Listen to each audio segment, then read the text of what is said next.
Good morning and welcome to another online Awaken sermon. Today's sermon is called Guard Your Inner Space. And can I just say this up front? I am so excited about this sermon. This is one that I've been thinking about, I've been working on now for a couple of weeks. And let me tell you the story of how this sermon came about. I mentioned a few weeks ago that I keep a running list on my computer of things that inspire me. Whether it be a quote that I run across, a story, a conversation that I have with someone, a movie scene, an idea that I have or that someone mentions to me, I keep this list in my computer in a file called buckets. It's like a bucket and I just dump everything into it. And every now and again, I'll look through this bucket. I'll look at all the notes that I've created in order to see exactly what I have in there. Because there's some notes that have been there for years. And that's the case with the note that inspired this sermon. So when I was looking through this list a couple weeks back, there was one note and it was as if it was jumping out, shouting at me, pick me, pick me. Lights were flashing, sirens were going off. As if it was saying, look at the wisdom that I have to teach you for right now. So this morning, here's what I want to do. I want to give you the quote, then I want to take you to the Bible verse where this quote is rooted in. Then I want to show you, or I want to give you two reasons why you would ever want to, going back to the sermon title, guard your inner space. And then I want to give you three practical ways in which to guard and protect your inner space.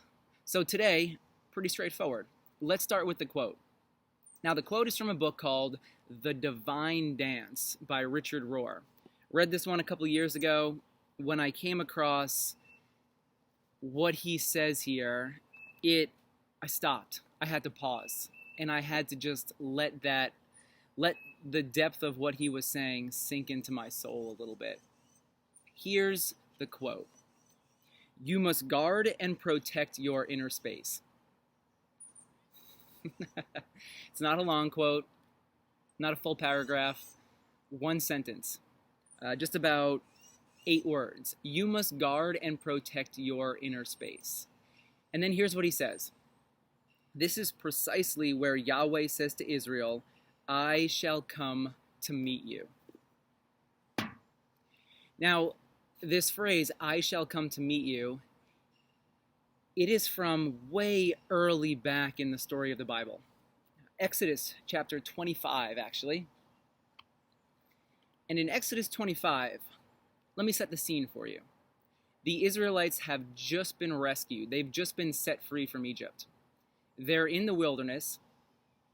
God now tells Moses, come up to the mountain, come up to Mount Sinai, and I will give you a whole bunch of laws, ways in which to organize yourselves, some regulations. I will show you how to be the people of God.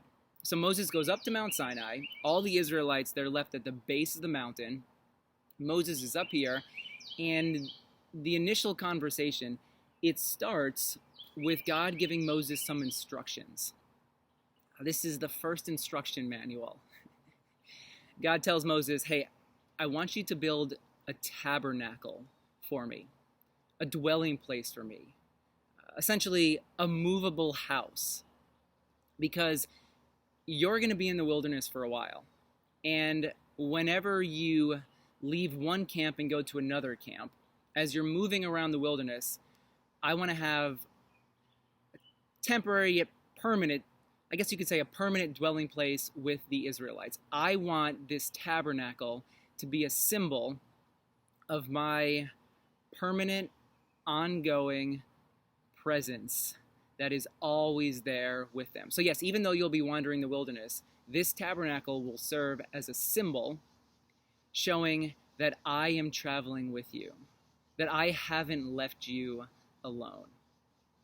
Now in the tabernacle, there's a couple different sections. You can go online, you can see a diagram of all the different sections, all the different parts of the tabernacle.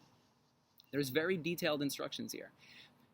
In, I guess, kind of towards the back of the tabernacle, so all the way in, there's a place known as the Holy of Holies. It's the most holy place. I call it the inner sanctuary. And in this inner sanctuary, in the Holy of Holies, we have the Ark. And here's where we come to. Exodus 25, we'll start at verse 21. Place the cover, so a big slab, on top of the ark, and put in the ark the testimony which I will give you. A testimony being the stone tablets in which are written the Ten Commandments. Verse 22, there, above the cover, between the two cherubim that are over the ark of the testimony, I will meet with you, and I'll give you all my commands for the Israelites. Where will God meet with Moses? Holy of Holies. The inner sanctuary. The Hebrew, the way in which this sentence is structured, actually implies there will be a divine appointment. There'll be a meeting time. There'll be a particular time when you will enter into the Holy of Holies, and my presence will be there to meet with you, to commune with you, to speak with you, to lead you, guide you, and give you wisdom. Now at this point, it's only Moses who is allowed into the Holy of Holies. As the tabernacle becomes a permanent fixture, when the Israelites move into the land, it becomes the temple. It's only the high priest who is able to enter into the Holy of Holies. And for the high priest, he could only enter in once a year on the Day of Atonement. This was a very sacred, holy space. This was the most, you could say, sacred space for the Israelites. Now today, we don't have a tabernacle. We don't have a physical Holy of Holies. Because of Jesus, we know it's not just the high priest who can now go and commune with God. It's not just a man like Moses. We all have access to God. We all have direct access to God. We can all go to God ourselves. And I would argue that the Holy of Holies that existed in the tabernacle, the temple, now resides within each one of us. This inner sanctuary, this holy place, is found somewhere within each of us. Some people refer to this as the soul. It's the part of you can't map it. You can't dissect your body and pull out the soul and, hey, I found their soul. You can't X-ray it. You can't put it through an MRI tube. You can't describe what it looks like. You can simply feel it. It's a feeling you have within you. It's this sacred, holy space that you carry within you wherever you go. The Israelites in the wilderness, they had a tabernacle symbolizing God's presence with them. The tabernacle, the holy space, it's within you, symbolizing that you are carrying God with you wherever you go. So when Richard Rohr in his book says, you must guard and protect your inner space, this is what he's talking about. That holy space that resides somewhere deep within you. You must guard and protect your inner space. Now, let me give you 2 reasons why you would even want to guard and protect your inner space. Maybe at this point you're wondering, wait, why would I even want to do this? Who cares? 2 reasons. First, this inner space, this Holy of Holies, inner sanctuary, it's where you commune with God. It's where you meet with God. It's how you hear the voice of God. Here's what I know, or here's what I believe about you. You're watching this because you're on a journey. You're on a journey where you want to discover the life that God has for you. You want to discover who God is. You want to be led by the Spirit. Each summer, I normally have a question series. For the question series, I'll always ask the audience, I'll say, hey, what do you want to talk about over the summer? What questions do you have? Is there a Bible verse? Are there certain ideas or topics that you want us to dive into together? Without fail, every single time that I've had a question series, I always get at least one, sometimes more, but at least one question to the extent of, how do you hear God's voice? How do you hear the Spirit?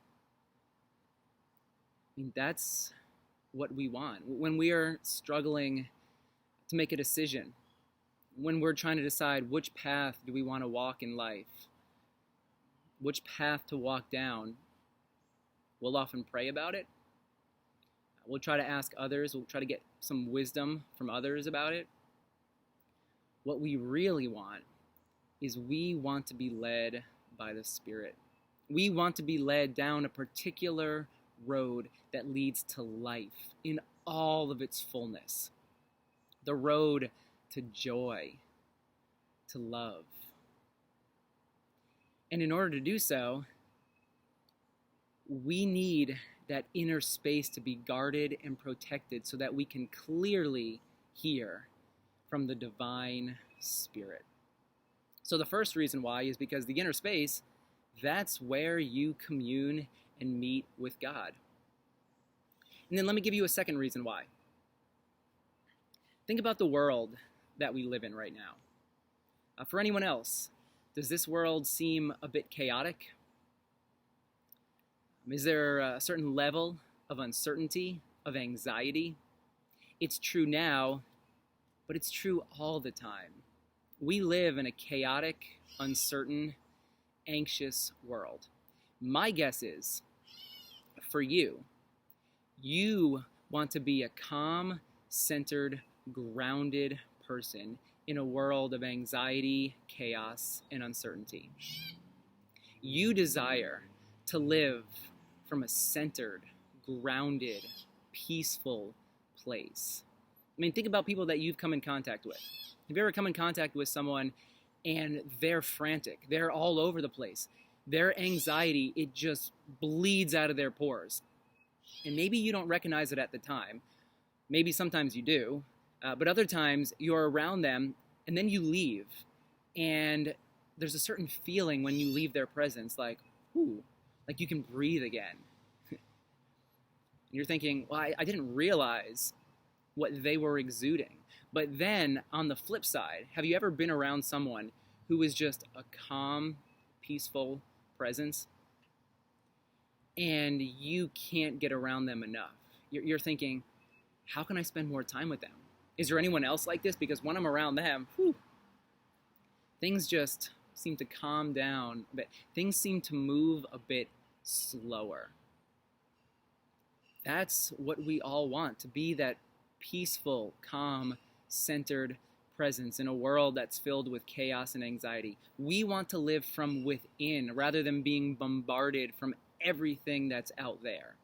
In order to live from within, from a place of serenity, a place of life.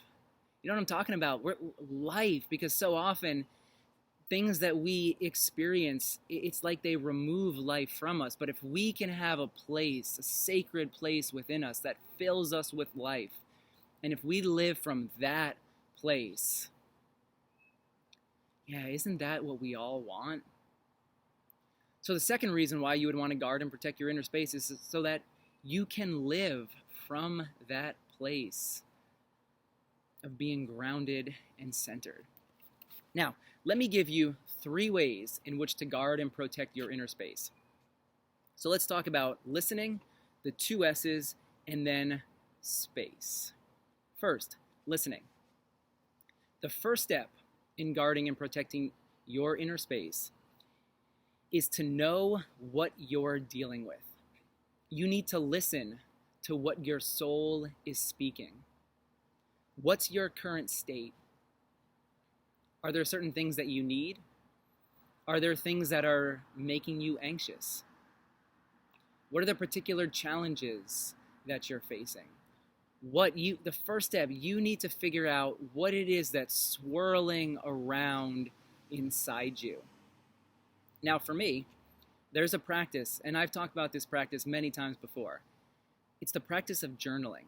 It has tremendously helped me to listen to what my soul is speaking. If you go into my office, you'll see I have a stack of notebooks that I have filled up with words, sentences, questions, thoughts. I'll sit in a chair, I'll grab my notebook, my pen, and I'll just start writing. I'll just start writing whatever comes to mind. I find a quiet place where I can be alone with my thoughts, and then I just start writing. Sometimes I'll just sit there. Sometimes I'll just sit there in silence for a while, and then things come to mind. I mean, for me, journaling, it's a form of prayer. The questions that I'm asking, they're questions that I'm asking of God. There's prayers that are written all throughout this journal. The prayers that you have, I mean, be mindful of your prayers, because they're showing you what it is that's within your soul. They're showing you what's swirling around within there, the things that matter to you, the desires you have, the things that you care about. So journaling, it's how I listen. Other times, I've had some help listening, whether it's talking to a friend and just, you ever have a conversation with someone and you look at your watch, you think 5 minutes have gone by and you realize, whoa, it's been 2 hours, but you've gone to all sorts of different places. You've uncovered so many different layers within you. And you're like, man, what a conversation. They ask pointed questions and it just gets to the heart of what's going on within. So friends have helped me to listen. Talk therapy has helped to listen. Spiritual directors whose only goal is not to give any advice, but simply to help you discern what the Spirit is already doing in your life. If you're a tabernacle, if you're carrying this Holy of Holies, this place where God meets with you, the Spirit's already at work in all of our lives. The task is to figure out, what is it that the Spirit is speaking? Where is the Spirit leading us? It starts with listening. And then let's talk about the 2 S's, which is very closely related to listening. The 2 S's, silence and solitude. You need moments of silence. And not just moments, you need large chunks of silence. Our schedules are so full. Our lives are, we just move from one meeting to the next, from one thing to the next. Very rarely do we have a chance to just sit and be still, to just be in silence. For me, another practice that I haven't engaged in as much as I used to, and I can feel it. I know that I'm missing this. I know the good that it does for my soul. I would go off into the woods by myself and go for a hike, whether it be for an hour, 2 hours. I would sit, there's one particular hiking trail that I would go to, and there's a bridge over a lake, and I would just sit there on the lake, and I would just be still, silent. It was just me. I mean, that's how I would start listening. You need to find a way to drown out all the other noise. Have you ever gone to a restaurant or a bar with a friend, and you're so looking forward to this encounter because you haven't seen this friend in a couple of weeks, maybe a couple of months. So you make plans. Friday night, you're going to meet at this joint over here. You get there, and the place is hopping. It is crowded. So you start having a conversation, but you realize a few minutes into it that you're having trouble hearing your friend. The music is really loud. There's all these other conversations going on in the space, and it's drowning out your intimate conversation. So after a while, after a couple of, wait, can you say that again? Speak up. I can't hear you over the music. I can't hear you over that guy over there who keeps yelling at his friend, You decide that you're going to go find a quiet cafe where you can have a more intimate conversation. We all need to find a way to drown out all the other noise. that's incessantly going on around us at all times. Whether it's TV, the radio, other people, the voices in our heads, we need to find a way to be silent and to be alone with ourselves. I mean, think about Moses. When he would go to the Holy of Holies, when he would go commune with God, it was Moses. He didn't bring an entourage with him. It was simply Moses going by himself. And it was in that moment of solitude when God met him. Now, here's a third way to guard and protect your inner space. This one's called space. No, not Space, the Final Frontier. I couldn't resist. A question. What are you allowing into your inner space? I mentioned when the Holy of Holies was in a temple, and it was the high priest who would go into the temple. The high priest, part of his attire, when he would go into the Holy of Holies, he would have bells on his feet. This actually reminds me of Carl, who plays the drums for us, because he got a couple of, mini cymbals that he puts on his feet. And whenever he walks back and forth in order to go up to the front to lead worship, or when he's done, or if I'm praying at the end and the worship team's coming back up, I can hear him walking up to the front because these bells or these cymbals, they keep banging together, making a noise. So the high priest, he would have these bells because the people, they would wait and they would listen. And if they heard the bells, they knew everything was okay. They knew the high priest was doing his thing. Things were good. But if the bells stopped, that's when they got worried, because they thought, ooh, maybe God had struck him down. Because maybe what the high priest was doing on the Day of Atonement, he was going to make sacrifices to atone for everyone's sins, including himself. They thought, well, maybe he didn't atone for his own sins. Maybe he was carrying something into the space that he shouldn't have been carrying in there. There's actually a legend that there was a rope attached to his foot as well, so if the bell stopped, they could just pull him out. Yeah, what are you carrying into your inner space with you? What are you carrying around with you? Is there any shame? Any regret? Guilt? Pain? Hurt? Is there any sin? Any darkness in your heart that you've allowed to just take up residence there? I mean, one of the ways to guard and protect our inner space is through confession. Acknowledging all that's in there, all that we've been carrying with us. It's being completely honest about everything. This is where I am. This is the pain that I've been carrying. This is how I've been wounded. This is what's closed my heart off to the divine. These are the behaviors, the sin that I haven't confessed, that I've been pushing to the back of the closet because I just don't want to deal with it. It's too messy. I'm too filled with regret over past mistakes. One of the ways that your inner space gets clouded over, gets dirtied up, is by carrying things with us and not dealing with them. So space, what are you bringing into the space with you? And then I would add another thing about space. Let's talk about people. Who are you allowing into your inner space? I heard a story recently. One of my friends, he said he was having a conversation with someone, with another good friend, and they got into an argument. And this wasn't an argument, wasn't a disagreement like, what's better, the Whopper or the Big Mac? This was one of those real serious disagreements.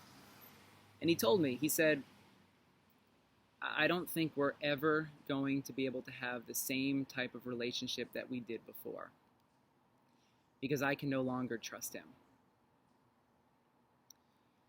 Yeah, your inner space, it's sacred. It's holy. Be mindful of who you allow into that space with you. That space isn't for everyone. It's for those you trust, those that love you, those that have your back no matter what. If someone comes in, imagine someone coming into your house and they started picking up furniture and just tossing it everywhere. They went into the refrigerator, took the food out, they took plates out, they were throwing things up in the air, and then they just left. That's a picture of what happens when you allow someone into your inner space who doesn't respect the sacred parts of who you are. So the people you allow into your space, just as important as what you yourself are bringing into the space. Guard and protect your inner space. You are a holy, sacred, precious being. You must treat yourself that way. So that few thoughts on guarding and protecting your inner space. Do you see how important this is? Do you see how necessary this is? This is what allows you to be the type of person that you truly desire to be, the type of person that God desires for you to be, to have a close, intimate relationship with the divine, the one who sustains our lives and holds the whole thing together. So this week, my friends, may you guard and protect your inner space. May you be mindful of what you are bringing into the space. May you listen. May you hear what your soul is speaking. And as you do, may you be a calm, centered, grounded presence for yourself and for the rest of the world.